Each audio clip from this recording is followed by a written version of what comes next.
दोस्तों स्टडी 91 के YouTube channel में आप सभी का बहुत बहुत स्वागत है। और आज दोस्तों इकोनॉमिक्स की क्लास को अटेंड करने जा रहे हैं। बहुत ही मजेदार टॉपिक आज सभी के लिए लेकर मैं आया हूं, जिसका नाम है इन्फ्लेशन। इन्फ्लेशन जिसे हम मुद्रास्फीति के नाम से जानते हैं। आज मैं बताऊंगा कि इन्फ्लेशन क्या होता है और इन्फ्लेशन कितने प्रकार के होते हैं। दोस्तों आप सभी को बड़ा डाउट होता है कि सर इन्फ्लेशन मुझे कभी समझ में नहीं आता, लेकिन आज के बाद आप कभी नहीं कहोगे कि सर मुझे इन्फ्लेशन नहीं आता है, क्योंकि इस पूरे टॉपिक का एक निचोड़ मैं आप सभी को देने जा रहा हूं और बहुत ही मजा आएगा आप सभी को क्लास करके।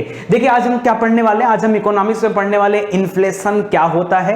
इसके अलावा हम पढ़ने वाले हैं टाइप्स ऑफ इन्फ्लेशन के बारे में। इसके अलावा हम पढ़ने वाले हैं कि इन्फ्लेशन की माप कैसे होती है। भाई पढ़ तो लिया कि फला चीज इन्फ्लेशन होता है, लेकिन ये कैसे पता चलेगा, उसको मापेंगे कैसे, कैसे उसको मेजरमेंट करेंगे, कैसे पता करेंगे कि मार्केट में इन्फ्लेशन है या नहीं है, उसके मापने का तरीका क्या होगा।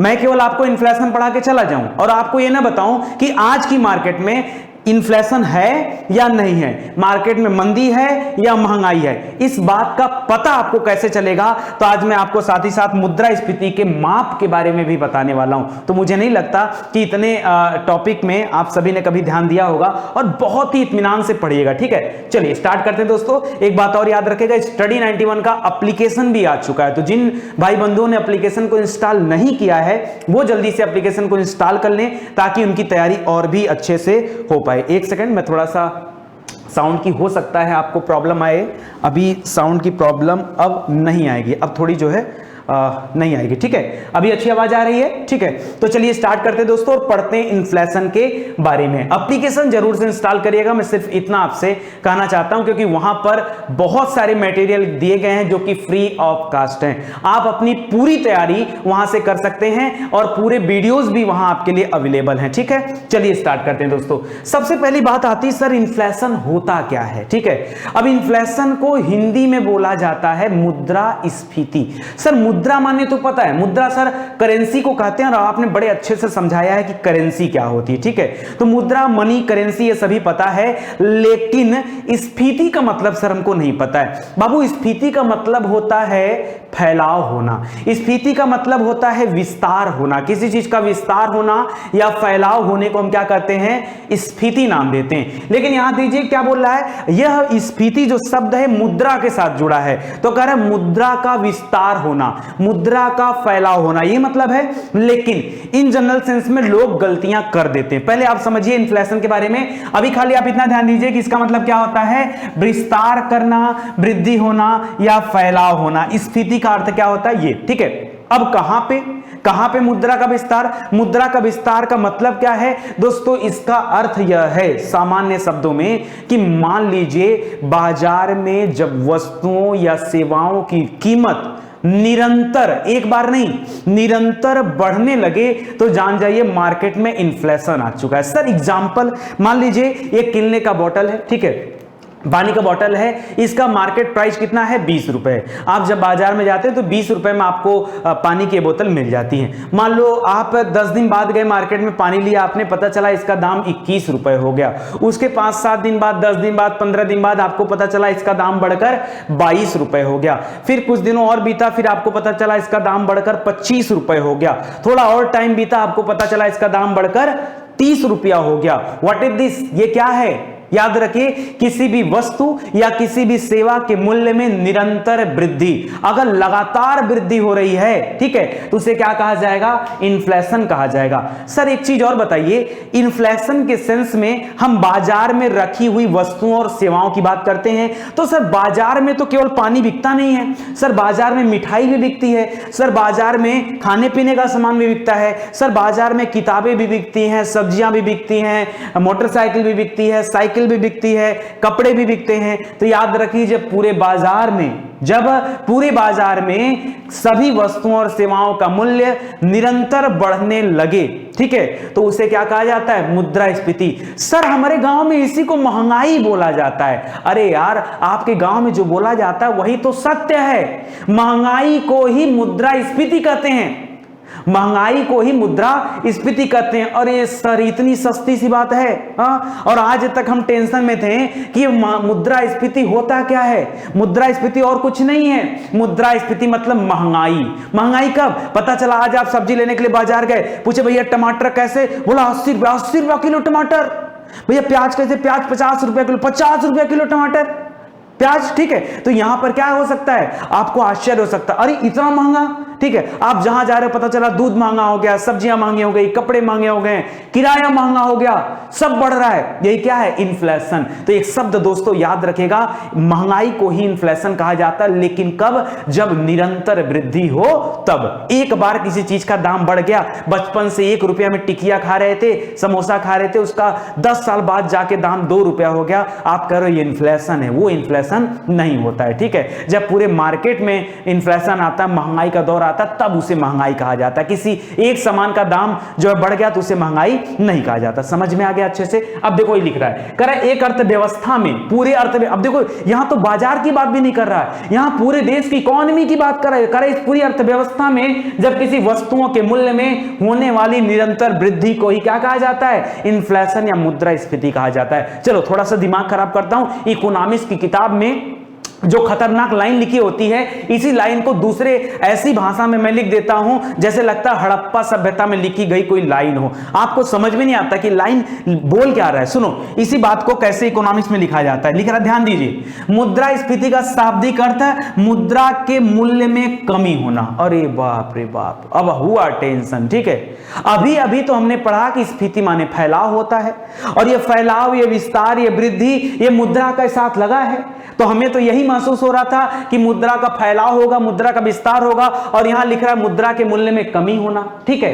तो सर ये तो कंफ्यूज कर रहा है। कंफ्यूज नहीं कर रहा है मेरे बच्चे, ध्यान दो, जो मैं आपको बताने जा रहा हूं ध्यान दो। आपने बिल्कुल सही पढ़ा है, आपने बिल्कुल सही पढ़ा और बिल्कुल सही बोल भी रहा है। मैं साबित कर रहा हूं कैसे। दोस्तों आपने पढ़ा मुद्रास्फीति, ठीक है, और मुद्रास्फीति में पढ़ा कि मुद्रा का विस्तार, क्या पढ़ा, या मुद्रा का, ठीक है, विस्तार, लिख दे रहा हूं, विस्तार ही आसान शब्द है, ठीक है। आपने पढ़ा, आपने बिल्कुल ये सही पढ़ा, आपने गलत नहीं पढ़ा। ये क्या लिख रहा है, इसको भी नोट करिए, लिख रहा है मुद्रा के मूल्य में कमी। क्या लिख रहा है, कह रहा मुद्रास्फीति माने क्या होता है, मुद्रा के मूल्य में कमी, मुद्रा के मूल्य में कमी, ठीक है। ये भी बिल्कुल सही लिख रहा है। अब देखिए मुद्दा क्या होता है, कहां पे आप कंफ्यूज होते हो। आप ये समझते हो कि ये दोनों लाइन जो लिखी हुई है वो सेम लाइन है। सेम लाइन नहीं है।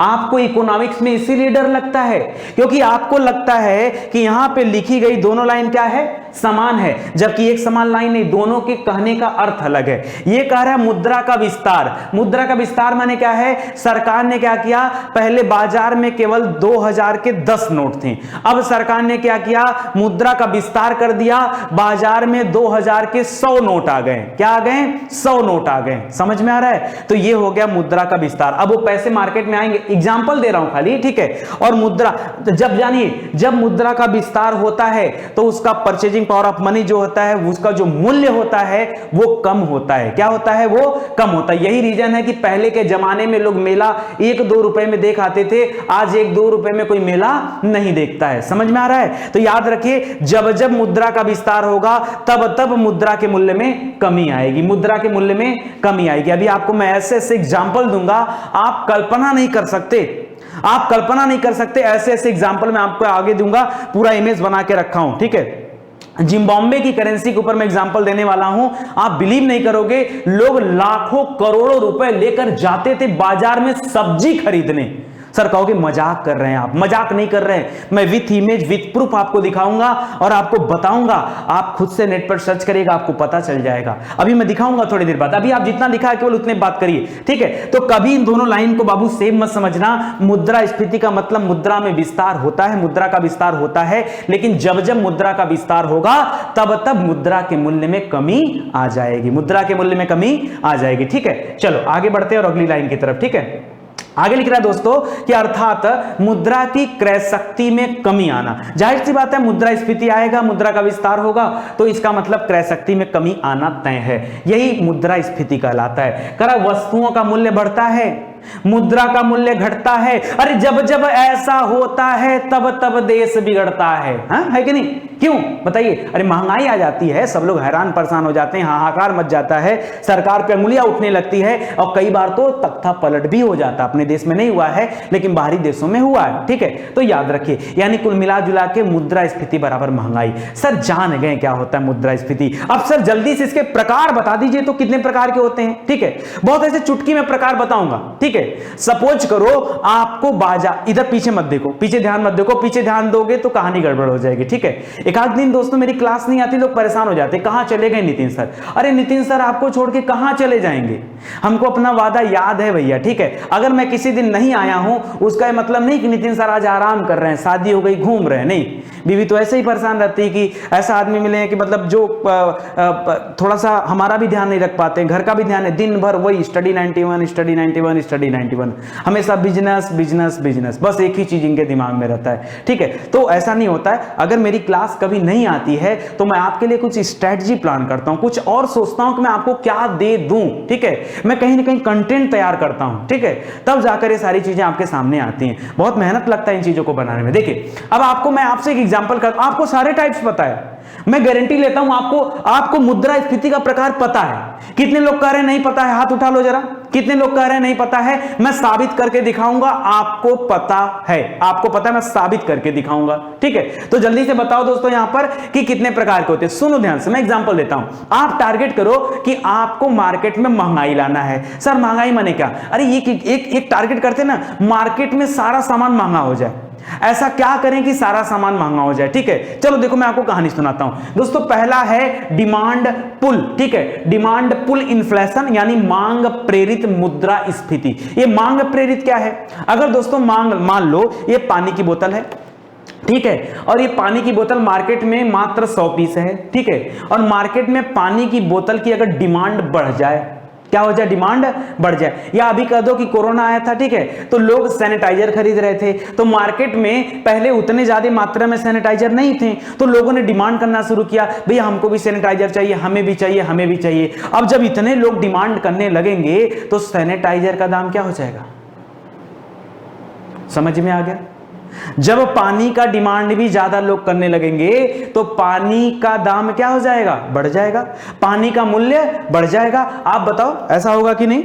आपके बाजार में कोई ऐसी दुकान हो जहां पर डिमांड खूब होती हो तो उसका दाम भी खूब ज्यादा होगा, बढ़ा बढ़ा के रखा जाता दाम, आपने जानते हैं। बस यही है मांग प्रेरित मुद्रास्फीति यानी डिमांड पुल इन्फ्लेशन। यही है, लिख रहा है यहां पर, करा यह स्थिति उस समय उत्पन्न होती है जब वस्तुओं और सेवाओं की कुल मांग, मतलब जितना डिमांड है उतनी सप्लाई नहीं हो पा रही। मान लो 100 लोग पानी खरीदने के लिए कर रहे हैं और मार्केट में 200 पीस पानी है, तो क्या दिक्कत है? उसका कभी मूल्य नहीं बढ़ेगा। क्यों? अरे मार्केट में 200 बोतल पानी की बोतल है, ठीक है, कोई दिक्कत नहीं। लेकिन अगर मार्केट में पानी की बोतल सिर्फ 10 है, 50 है, खरीदने वाले 100 लोग हैं, तो जाहिर सी बात है यहां पे इन्फ्लेशन आएगा। इस वाटर वाले फील्ड में इन्फ्लेशन आएगा, या इसके पर्टिकुलर मार्केट में क्या आ जाएगा? इन्फ्लेशन आएगा, ठीक है? तो याद रखेगा, जब पूर्ति ठीक ढंग से नहीं हो पाती, सप्लाई मार्केट में कम हो जाती है, ठीक है, तो क्या आता है? डिमांड उसका बढ़ जाता है, ठीक है? तो डिमांड बढ़ जाए, वही लिख रहा है, कर वस्तुओं की सेवाओं की कुल मांग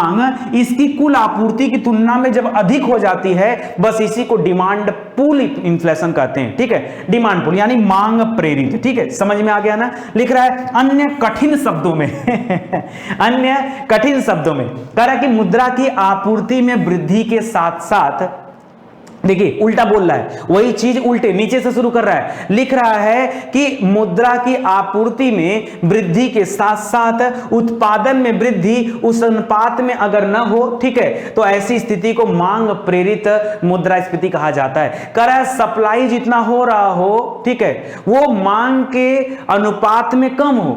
खरीदने वाले 500 लोग हैं और डिमांड जो सप्लाई हो रहा है वो 100-200 सामानों का हो रहा है, तो जाहिर सी बात है मार्केट उसकी बनी रहेगी, ठीक है? ये चीजें चलती रहेंगी। तो ये होता है मांग जनित, इसको कभी कभी मांग जनित भी बोलते हैं, मांग जनित मुद्रास्फीति। चलो एक कहानी आपको बताता हूं कि इसकी वजह से होता क्या है, सुनो। लिख रहा है, अभी आपसे मैं एक एक लाइन बोलता हूं कि मान लो बच्चों आपने कहा कि सर डिमांड ज्यादा होगी। मान लो किसी चीज का आपने डिमांड खूब करना शुरू कर दिया, मार्केट में कोई ऐसा प्रोडक्ट आ गया जिसका डिमांड चालू हो गया, यानी हाई डिमांड, डिमांड, क्या हो गया, डिमांड इसकी बढ़ गई। अब डिमांड बढ़ गई लेकिन सप्लाई क्या है उसकी, कम है, यही तो बोला गया यहां पे, डिमांड ज्यादा है सप्लाई कम है। जब ऐसा होगा तो जाहिर सी बात है प्राइस क्या हो जाएगा, बढ़ जाएगा, ठीक है, तेजी से बढ़ेगा प्राइस, जितना तेजी से डिमांड बढ़ेगा उतनी तेजी से क्या होगा, प्राइस भी बढ़ेगी। और अगर प्राइस बढ़ेगी तो इसका मतलब है परचेजिंग पावर ऑफ मनी, यानी मुद्रा का जो मूल्य है वो दाम बढ़ने से क्या हो जाता है, घट जाता है। मुद्रा का मूल्य मतलब जो सामान आपको 20 रुपए में मिल जाता था, जिसका मूल्य केवल 20 रुपए था, आज उसी सामान के लिए आपको 40 रुपए खर्च करना पड़ रहा है। तो इसमें बताओ मुद्रा का जो मूल्य है, जो उसकी औकात थी, वो औकात बढ़ गई कि घट गई, वो घट गई। अरे 20 रुपया का जो सामान मिलता था उसके लिए 40 रुपया खर्चा कर रहे हो, बोल रहे हो औकात बढ़ गई है, औकात घट गई, किसकी, मुद्रा की, मुद्रा की परचेजिंग पावर ऑफ मनी घट गई। समझी बात को, मुद्रा का जो मूल्य था वो क्या हो गया, घट गया। क्यों, अब इसी के लिए 40 रुपया देना पड़ेगा, मुद्रा की औकात ही खत्म हो गई। मुद्दा समझ में आ रहा है ना, आप ध्यान दो, अभी आगे यही लाइनें आपको परेशान करेंगी, यही लाइनें आपको परेशान करेंगी। आपको मैं इत्मीनान से पढ़ा रहा हूं, अभी पूरा टॉपिक ऐसे एक चुटकी में खत्म हो जाएगा, एक बार खाली आपके दिमाग में बातें घुस जाएं। मैंने क्या बताया कि अगर डिमांड बढ़ा और सप्लाई कम हुआ तो जाहिर सी बात है जस्ट जस्ट डिमांड बढ़ेगा तस तस क्या होगा, उसका मूल्य भी भागेगा। जब मूल्य बढ़ते चला जाएगा, इसका मतलब क्या है कि मुद्रा का मूल्य कम होता चला जा रहा है। अगर सामान का दाम बढ़ेगा तो मुद्रा का मूल्य कम होगा। यहां तो वस्तु का दाम बढ़ रहा है, मुद्रा का दाम थोड़ी बढ़ रहा है, वस्तु का दाम बढ़ रहा है, मुद्रा का दाम तो गिर रहा है बेचारा, ठीक है। तो ये ध्यान दीजिएगा, और इसी की वजह से क्या आ जाएगा, इन्फ्लेशन आ जाएगा, इन्फ्लेशन आ जाएगा। तो फिर अब ये कंट्रोल कैसे होगा, नियंत्रण कैसे होता है इन्फ्लेशन का, वो मैं आपको आगे बताऊंगा। नियंत्रण दो लोग करते हैं, पूरे देश में दो लोग हैं जो इस तरह की कंडीशन को नियंत्रित करते हैं। कौन कौन, एक तो भारत सरकार नियंत्रित करती है, ठीक है, और दूसरा कौन नियंत्रित करता है, जो हमारा RBI, reserve bank of India. मैं आपको कल जब पढ़ाऊंगा ना तो ऐसे बताऊंगा दोनों कैसे नियंत्रित करते हैं। चुटकी में महंगाई कंट्रोल में आ जाती है, ठीक है, एकदम चुटकी में नहीं आती, थोड़ा समय लगता है लेकिन आ जाती है, ठीक है। चलो ये पहला हो गया, चलो दूसरा पढ़ते हैं। दूसरा है दोस्तों लागत प्रेरित, इसको बोलते हैं कास्ट पुश, वहां पुल था यहां पे पुश है, कास्ट पुश इन्फ्लेशन। इसमें क्या होता है, किसी ने कहा, मान लीजिए सर आपने कहा कि इस पानी का दाम 20 से बढ़कर 30 रुपए हो गया, ठीक है, तो डिमांड की वजह से हुआ। सर ऐसा भी तो हो सकता है कि इसका जो कैप है ये पहले 2 रुपए में आ रहा था, अब एक कैप 4 रुपए में कोई कंपनी बना के देने लगी, ठीक है। ये बोतल जो था ये पहले 5 रुपए में आता था, अब ये 7 रुपए में हो गया।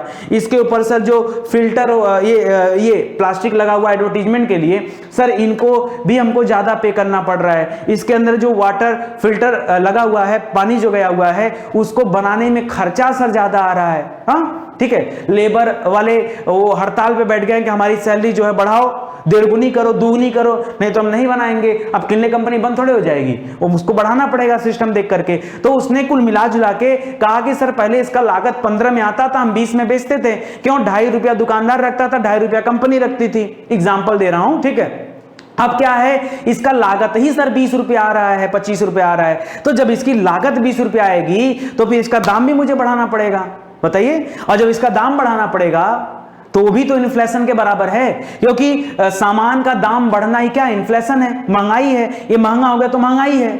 तो ये बताइए जो उसका कास्ट है, सामान बनाने की जो लागत है, कभी कभी उसके वजह से भी इन्फ्लेशन आ जाता है। लिख रहा है यह उस स्थिति में उत्पन्न होता है जब लागत में वृद्धि हो जाने के कारण कीमतों में वृद्धि होने लगती है। जैसे मजदूरी बढ़ गए, खर्चे बढ़ गए, कंपनी के लाभ में वृद्धि रख दिया गया, तो इस वजह से भी मार्केट में इन्फ्लेशन आता है। अब देखिए यहां क्या होता है, कर किसी सामान का दाम बढ़ गया, कास्ट इंक्रीज कर गया, क्या हो गया यहां पर, ध्यान दीजिए, यहां पर क्या हो गया, कास्ट इंक्रीज कर गया।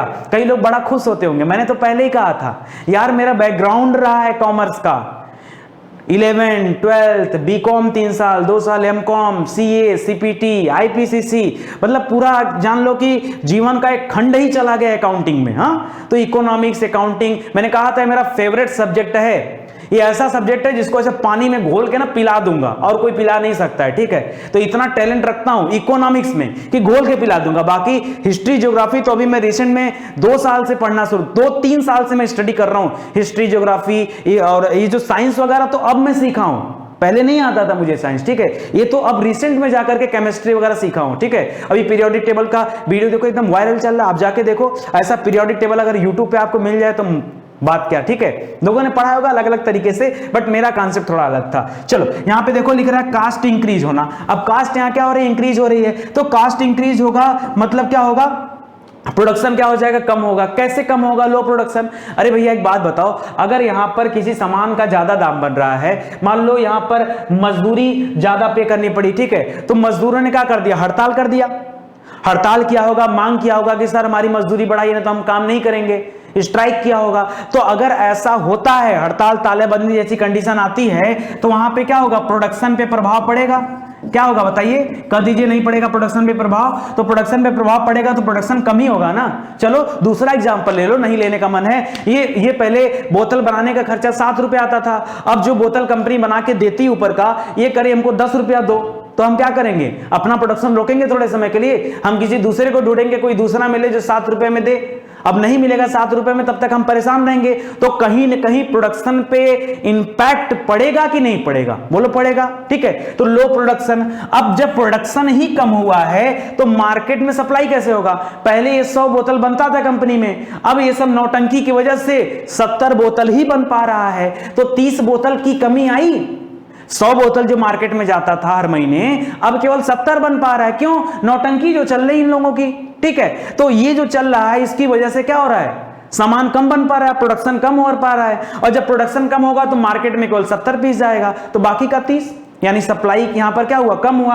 और अगर सप्लाई कम हुआ, ठीक है, तो डिमांड बढ़ जाएगा। क्यों, क्योंकि इन दोनों में इनवर्स रिलेशनशिप होता है, ठीक है, एक दूसरे के अपोजिट चलते हैं, ठीक है। मार्केट में अगर कोई चीज हेला हेल है, भरी पड़ी है, तो वो चीज सस्ती होती है, जो मार्केट में कम होता है वो चीज महंगी होती है। तो यहां पर डिमांड बढ़ेगा, और जब हाई डिमांड आएगा तो लोग क्या करेंगे, हाई प्राइस भी होगा, प्राइस भी रेज करेगा, ठीक है। और यहां पर क्या होगा, अब जब प्राइस बढ़ता है तो फिर जो मुद्रा का मूल्य है वो घटेगा, और जब वो घटेगा तो इन्फ्लेशन आ जाएगा, इन्फ्लेशन आ जाएगा। हर कड़ी एक दूसरे से जुड़ी हुई है, बस ध्यान ये देना है कि आपकी तैयारी कैसे हो पा रही है, ठीक है। इत्मीनान से पढ़िए। आगे देखिए, अगला टाइप है रेंगती हुई मुद्रास्फीति। रेंगती हुई, ऐसे रेंगती हुई चलती, क्या होता है, लिख रहा है, इसको बोलते हैं मॉडरेट। बहुत कुछ खास नहीं है, मतलब ठीक ठाक है मार्केट में। अच्छा ऐसा भी नहीं है, पता है आप कहोगे सरकार क्या सोचती है, सर सरकार केवल हमेशा इन्फ्लेशन रोकने के लिए सोचती ना, कभी नहीं सोचती है। सरकार चाहती है मार्केट में महंगाई आए। हाँ सर क्यों आए, अरे मेरे भाई, अगर सरकार नहीं सोचती महंगाई आए तो आपके दादाजी भी 2 रुपया में मेला देख रहे थे, और आप 2 रुपया में मेला देखते, समझ रहे हैं, आप भी 2 ही रुपए में मेला देखते हैं। आप जाके अपने दादाजी से पूछिए कि बाबा ये जो घर आपने लिया है, ये जो जमीन लिया है, कितने का लिया था, तो बताएंगे कि 2000 रुपए का लिया था, 1800 रुपए का लिया था, और आज 1800 रुपए आप किराया देते हो, 2000 रुपए आप क्या देते हो, एक छोटे से रूम का किराया देते हो। समझो बात को।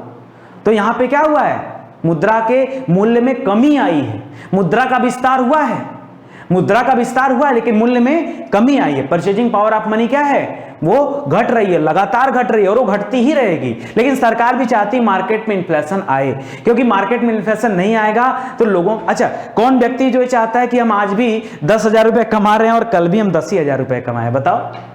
अब देखो, अब सबकी बोलती बंद। अरे आप तो कहते हैं सर आप 10 कमाए, कल 12 कमाए, परसों 15, 18, 20, 22, 25, 30, 50, 1 लाख, 2 लाख, 3 लाख रुपए महीने कमाए। हाँ, तो आप ये जो आगे बढ़ रहे हो, ये मुद्रा का विस्तार कर रहे हो, तो दूसरी तरफ कमी तो होगा ना। घूम फिर के आना यही है, यही इकोनॉमिक्स है, घूम फिर कर चलना इसी में है। तो यहां समझा रहा रेंगती हुई मुद्रास्फीति। सरकार चाहती है कि मुद्रास्फीति बढ़े, ठीक है, थोड़ा थोड़ा बढ़े, एक कंट्रोल में बढ़े, ताकि आदमी को एहसास ना हो। कभी समोसा आप देखो, 5 साल पहले देखो ध्यान से, समोसा 2 रुपए का मिलता था मेरे यहाँ पर, ठीक है, फिर समोसा 3 रुपए का मिलने लगा, आज मुझे समोसा 5 रुपए का मिलता है। आप देखो बचपन में याद करो, जो चाय होती थी वो 1-2 रुपए में गाँव में चाय मिलती थी, आज चाय का दाम 5 रुपए हो गया। आप ट्रेन में जाओगे, चाय 10 रुपए और 20 रुपए की भी चाय बिक रही है, ठीक है। तो ये क्या है, यहाँ पर महंगाई आ रही है। लिख रहा है, कह रहा है यदि किसी वित्तीय वर्ष में मुद्रास्फीति की दर, वित्तीय वर्ष माने समझते हैं फाइनेंशियल ईयर, फाइनेंशियल ईयर जो होता है दोस्तों, ये क्या होता है, 1 अप्रैल से स्टार्ट होता है अपने यहाँ का फाइनेंशियल ईयर, और ये 31 मार्च तक चलता है, ठीक है, ये होता है। लिख रहा है किसी भी फाइनेंशियल ईयर में मुद्रास्फीति की दर जो है वो 3% या इससे कम रहे अगर तो उसे रेंगती हुई मुद्रास्फीति कहा जाता है। इसको क्रीपिंग या मॉडरेट इन्फ्लेशन का नाम दिया जाता है। क्रीपिंग या मॉडरेट इन्फ्लेशन का नाम दिया जाता है। अगर 3%, अधिकतम 3% रहे, या 1-2%, 1.5%, 2%, 2.5%, ठीक है, अगर इतने तक चल रही है तो ठीक ठाक कंडीशन है, ठीक है, इतना बढ़ना चाहिए, ठीक है। क्यों? अरे कोई सामान यार 100 रुपए का था तो अगले साल कम से कम वो सामान कितने का हो जाए, 103 रुपए का, तो आपके ऊपर बहुत कोई खास फर्क नहीं पड़ेगा। क्यों? क्योंकि अगर आपकी सैलरी आप 10,000 है तो आप क्या सोचते हो, यहां पे अगर 3% की बात करें दोस्तों तो केवल 300 आता है, 10,300। आप तो ये सोचते हो आपकी सैलरी क्या हो जाए, 11 हो जाए, ठीक है। तो यहां पे आप उन चीजों का ध्यान दो, ठीक है। अब यहां पे देखो आप, तो वही कह रहा है, यह अर्थव्यवस्था के लिए फायदेमंद होता है क्योंकि इससे आर्थिक क्रियाएं प्रेरित होती हैं, इसलिए यह अच्छा माना जाता है। और जब कभी ऐसा होता है तो सरकार इस पर ध्यान नहीं देती, ठीक है, इतना इन्फ्लेशन तो आना चाहिए, ठीक है। तो याद रखिए ये 3% से कम, लेकिन उससे ज्यादा नहीं। ये हो गया क्रीपिंग या मॉडरेट इन्फ्लेशन। अगला है, अभी रेंग रही थी कोई चीज, रेंगता, जब रेंगने के बाद व्यक्ति उठता है तो कहां जाता है, वो चलता है चलने पर। पहले रेंग रहा था, फिर अब चलने लगा, क्या हुआ, चलने का, यानी चलती हुई मुद्रास्फीति। इसको इंग्लिश में नाम दिया जाता है वॉकिंग या ट्रोलिंग। उसको क्रीपिंग या मॉडरेट कहते थे, इसको वॉकिंग या ट्रोलिंग कहा जाता है, वॉकिंग या ट्रोलिंग इन्फ्लेशन। यहां पे क्या होता है, अधिकतम 10%, मैक्सिमम यानी 3% से लेकर के जब महंगाई 10% तक चली जाती है, लेकिन मैक्सिमम इसके ऊपर ना जाए। ये यहां पर एक वो लगाना था मुझे, ये भूल गया मैं लगाना, यहां पर एक ये लगना चाहिए, यानी 10% से ऊपर इसको नहीं जाना, यही इसका विराम चिन्ह है, ठीक है, मतलब यही इसको विराम करना है। अधिकतम 10%, यानी 3% से लेकर के कहां तक, 10% तक अगर महंगाई रहती है तो उसको क्या बोलते हैं, चलती हुई मुद्रास्फीति का नाम दिया जाता है, ठीक है, ट्रोलिंग या वॉकिंग इन्फ्लेशन का नाम दिया जाता है। और यहां पर जब कभी यह कंडीशन आती है तो सरकार जो है इन्फ्लेशन के बारे में विचार करती है कि कैसे भी करके मार्केट से इन्फ्लेशन क्या करना होगा, कंट्रोल करना पड़ेगा, नहीं तो अगर इसके ऊपर कंडीशन गया तो पब्लिक हाहाकार मचा देती है। देखिए जो क्रीपिंग वाला है, क्रीपिंग या मॉडरेट जो है रेंगती मुद्रास्फीति, उसमें कोई जो है उलझता नहीं है। आपको कोई सामान 5 रुपए का मिल रहा था, वो 5.5 रुपए का होगा, 6 रुपए का हो गया, आप लड़ाई नहीं करते हो, ठीक है। क्यों? ठीक है यार, महंगाई है बाजार में, 1-2 रुपया तो बढ़ गया साल में, तो आप बहुत ज्यादा वहां पर अपने आप को जो है प्रभावशाली नहीं दिखाते हो। यहां पे जब गाड़ी पहुंचती है तो धीरे धीरे सरकार की आलोचना करना लोग शुरू करते हैं, बहुत बड़े पैमाने पर नहीं, धीरे धीरे अभी लोग आलोचना करना शुरू करते हैं। अब इसके आगे आती है दौड़ती हुई मुद्रास्फीति, लेकिन सरकार काम करना शुरू कर देती है, चलने वाले पर ही सरकार काम करना शुरू कर देती है, ट्रोलिंग इन्फ्लेशन पे। लिख रहा दौड़ती हुई यानी रनिंग इन्फ्लेशन। अब अगर आपने, सरकार ने चलने पर मुद्रास्फीति को कंट्रोल नहीं किया, क्यों, अधिकतम 10% का मामला था, तो यहां पर मामला 10 से 20% पे चला जाता है और अब हाहाकार मच जाता है मार्केट में। क्यों? अरे जब 100 रुपए का सामान 120 रुपए मिलने लगेगा, 1000 रुपए का सामान 1200 रुपए मिलने लगेगा, 1 लाख का सामान 1,20,000 में मिलने लगेगा, 10 लाख का सामान 12 लाख का मिलने लगेगा, हाहाकार नहीं मचेगा, मचेगा हाहाकार, मचेगा हाहाकार, ठीक है। तो याद रखिए यहां पर हाहाकार मचता है तो मुद्रास्फीति की दर जब कभी 10% से लेकर 20% तक होती है उसे रनिंग इन्फ्लेशन का नाम दिया जाता है। और यहां पर सरकार और आरबीआई दोनों के ऊपर प्रेशर आ जाता है। जो राजकोषीय नीतियां हैं, जो मौद्रिक नीतियां हैं, जो अब उसके ऊपर मॉनेटरी पॉलिसी, ठीक है, फिस्कल पॉलिसी, अब उसके ऊपर काम होना शुरू हो जाता है। क्यों? अगर अब नहीं काम किया तो स्थिति हाथ से बाहर चली जाएगी। अच्छा सर, स्थिति कहां तक जा सकती है, कहां तक, ठीक है, कहां तक जा सकती है बताता हूं, सुनिए। इसके बाद आता है कूदती हुई, अभी तक दौड़ रहा था, अब क्या हो गया, क्रिस 4 बन गया, अब दौड़ने के साथ साथ लगा कूदने, क्रिस 4 हो गया। अब क्या करें, अब क्या किया जाए भाई, यानी अब यहां पर क्या हो गया यहां पर आ गया गैलोपिंग या ओवर इन्फ्लेशन। समझ में आ रहा है, गैलोपिंग या ओवर इन्फ्लेशन आ गया, यानी जब मुद्रास्फीति की दर 20% से अधिक निकल जाए, आगे बढ़ जाए, ठीक है, यानी गाड़ी आपके हाथ से छूट चुकी है, ठीक है, अब आपको रोकना पड़ेगा। लिख रहा है इसको क्या कहा जाता है, गैलोपिंग या ओवर इन्फ्लेशन का नाम दिया जाता है, ठीक है। अब आगे बढ़ते हैं, इसके बाद आता अतिस्फीति, अतिस्फीति लिख रहा है, अतिस्फीति, इसको हाइपर इन्फ्लेशन भी कहा जाता है। बाप रे बाप सर, इसमें क्या होगा, अरे क्या सर 20% के ऊपर और कितना चला जाएगा, अरे कई 100% हो जाता है। 20 रुपए का पानी 50 रुपए का बिकने लगा, 100 रुपए का बिकने लगा, ऐसा भी होता है क्या? हाँ होता है ऐसा, ठीक है। यानी सब चीज का दाम परसेंट में नहीं बढ़ रहा है, गुना में बढ़ रहा है, 2 गुना, 3 गुना, 4 गुना, 5 गुना। अगर ऐसा वृद्धि हो जाए, होता है, ऐसा भी होता है, ठीक है, तो उसे क्या कहेंगे? उसे कहते हैं अतिस्फीति, हाइपर इन्फ्लेशन का नाम दिया जाता है। कह जब मुद्रास्फीति की दर अत्यधिक तीव्र हो जाती, गुना में चलता है भाई, अब परसेंट की बात खत्म, अब 200-300% ऐसे चलेगा, तो लिख रहा है उसे अपस्फीति या फिर हाइपर स्फीति के नाम से जाना जाता है। इसको सबसे पहले फिलिप केगन ने इसका प्रयोग किया था, चर्चा किया था, इसको ध्यान रखिएगा, परीक्षा में आता है, ठीक है। और जब कभी ऐसी स्थिति आती है तो कई बार जो पत्र मुद्रा है, जो पेपर करेंसी है, जो नोट है, वो फेल हो जाता है, लोगों का विश्वास उठ जाता है, आदमी सर पीटने लगता है कि पैसा मतलब ही नहीं रह गया कोई, ठीक है, मैटर ही नहीं रह गया। अरे यार, जिस चीज के लिए हम 20 रुपए खर्चा करते थे, अगर उसी चीज के लिए 1000 रुपए खर्चा करना पड़े तो फिर क्या करेंगे? सारी कमाई धरी की धरी रह जाएगी। क्यों? खाली पानी पी के जियोगे क्या? और कुछ नहीं करोगे जीवन में? करना पड़ेगा ना, ठीक है। तो लोगों का मुद्रा से विश्वास उठ जाता है। इसी विश्वास पर कुछ तस्वीरें मैं आपको दिखाता हूं, मजाक की बात नहीं है। जिम्बाब्वे की कहानी, अफ्रीकन कंट्री जिम्बाब्वे, और जिम्बाब्वे में देखिए क्या हालात थे। ये हालात वहां के दिखा रहा हूं, एक एक हालात पर नजर डालिए, आपको मजा आएगा, ठीक है। ये देखिए, ये बाजार में नोट लेकर जा रहे हैं लोग मार्केटिंग करने के लिए। आप भी जाते होंगे बाजार में, आप ऐसे पर्स में 1 8 2 4 10 नोट रख के जाते होंगे, हाँ? और कैसे जाते हैं क्या? हाँ, और ये देखिए, ये बाजारों में नोट जा रहे हैं ना, ये मजाक नहीं, ये करेंसी है, रियल में करेंसी है, ठीक है। और ये बाजार में इतने इतने नोट लेकर के लोग क्या जाते हैं? सामान खरीदने के लिए जाते हैं। तो जिसके पास जितना नोट होगा वो जाएगा सामान खरीदने। आगे देखिए, और भी दिखा रहा हूं आपको, ये देखिए, ये नोट लेके जा रहे हैं लोग, ठीक है। और भी देख लीजिए, ये देखिए, दुकानदार बैठा है इसे नोट रख करके, ठीक है, ये दुकानदार यहां पर बैठा। अब बताओ आप क्या कल्पना करोगे? यानी लोगों का पेपर करेंसी से बिलीव ही यहां पर क्या हो गया? उठ गया। ये देखो, ये नोट के हालात हैं, ये नोट के हालात हैं, ये जिम्बाब्वे करेंसी है, ठीक है। ये देखो, ये हालात हो गए। केवल जिम्बाब्वे की बात नहीं कर रहा हूं, बीते दिनों में जर्मनी के साथ ऐसा हो चुका, जिम्बाब्वे के साथ ऐसा हो चुका, लास्ट टाइम वेनेजुएला देश है उसके साथ ऐसा हो गया।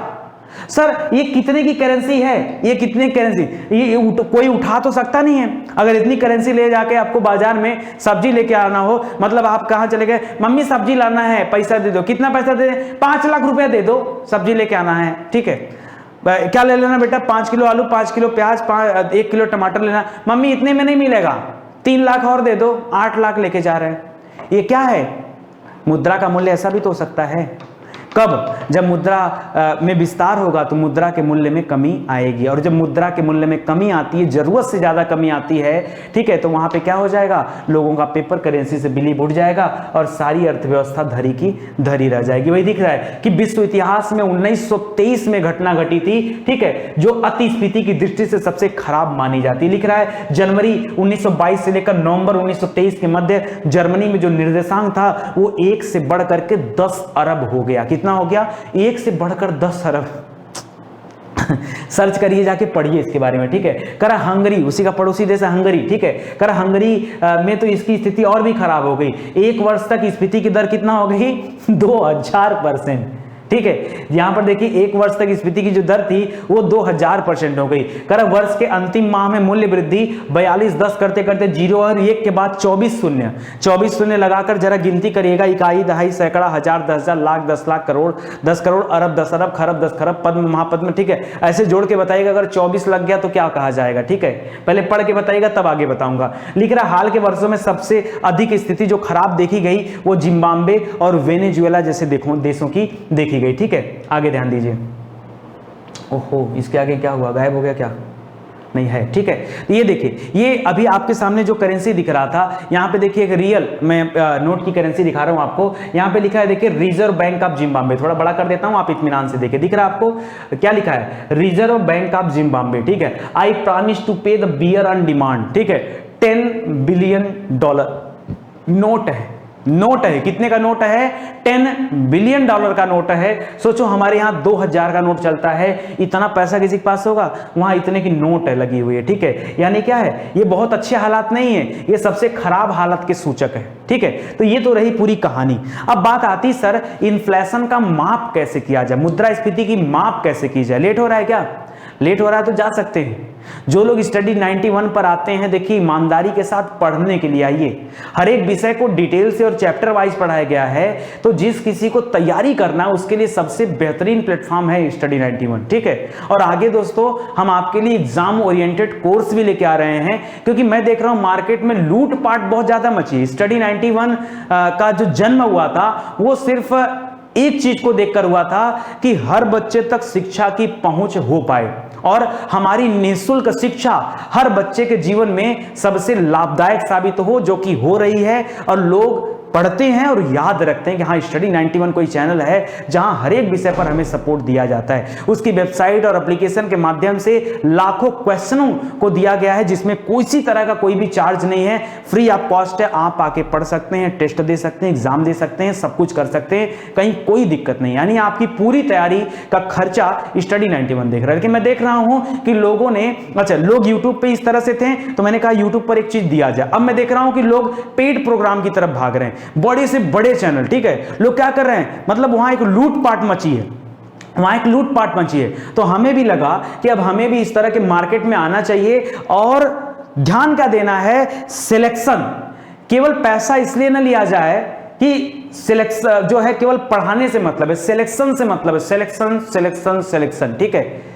कितना सिलेक्शन कौन देता है, अब लड़ाई इसकी होगी। क्यों? क्योंकि अब हमारे विषय भी अधिकतम समाप्त हो गए हैं, तो अब लड़ाई मोर्चा जो संभालने का समय आ गया है। तो बताओ कितने लोग हमारे साथ, अगर इस तरह के हम प्रोग्राम के साथ आते हैं तो कितने लोग हमारा साथ देने को तैयार हैं, जिसमें किसी एग्जाम को टारगेट करके एकदम उसी दिशा में आपको मेहनत कराई जाएगी, ताकि आपकी जो भी तैयारी हो परिपूर्ण हो, आपको सिलेक्शन दिला दिया जाए, ठीक है। इतनी तैयारी होगी, बस आपको साथ देने का जिगर रखना पड़ेगा, तब तो हो पाएगा, नहीं तो नहीं हो पाएगा, ठीक है। तो जान लीजिए कि इस महीने से ये प्रोग्राम शुरू हो रहा है, आगे जितने भी एग्जाम आएंगे उन सभी एग्जाम्स पर हम लोग काम कर रहे हैं, ठीक है। इसीलिए थोड़ा सा समय भी कम मिल पा रहा है। देखिए मुद्रास्फीति की माप कैसी होती है, लिख रहा मुद्रास्फीति का मापन सामान्य मूल्य सूचकांक के आधार पर किया जाता है। सामान्य मूल्य सूचकांक वस्तुओं और सेवाओं के औसत मूल्यों में होने वाले बदलावों की माप करता है। अच्छा दोस्तों एक बात बताओ, जैसे मैं कहूं इस पानी का दाम आज 30 रुपए हो गया, तो आप कहोगे महंगा है कि सस्ता है? आप कहोगे महंगा है। मैं आपसे पूछूं कि देखो ये जो पीछे लिखा है ना, अगर ये लाइन पढ़ूंगा आपको कभी जिंदगी में नहीं समझ में आएगा। ये जो एग्जाम्पल दे रहा हूं अभी आप तुरंत बता दोगे, ये सब आपको ऑटोमेटिक याद हो जाएगा। सुनो, मैं आपसे कहूं ये पानी की बोतल 30 रुपए की हो गई है, ये महंगा है कि सस्ता है? आप कहोगे महंगा है।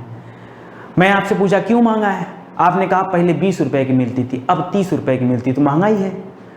हमने कहा पहले कब मिलती थी, आपने कहा अरे 2018 में मिलती थी 20 रुपए की, अब ये 30 रुपए की मिल रही है, ठीक है।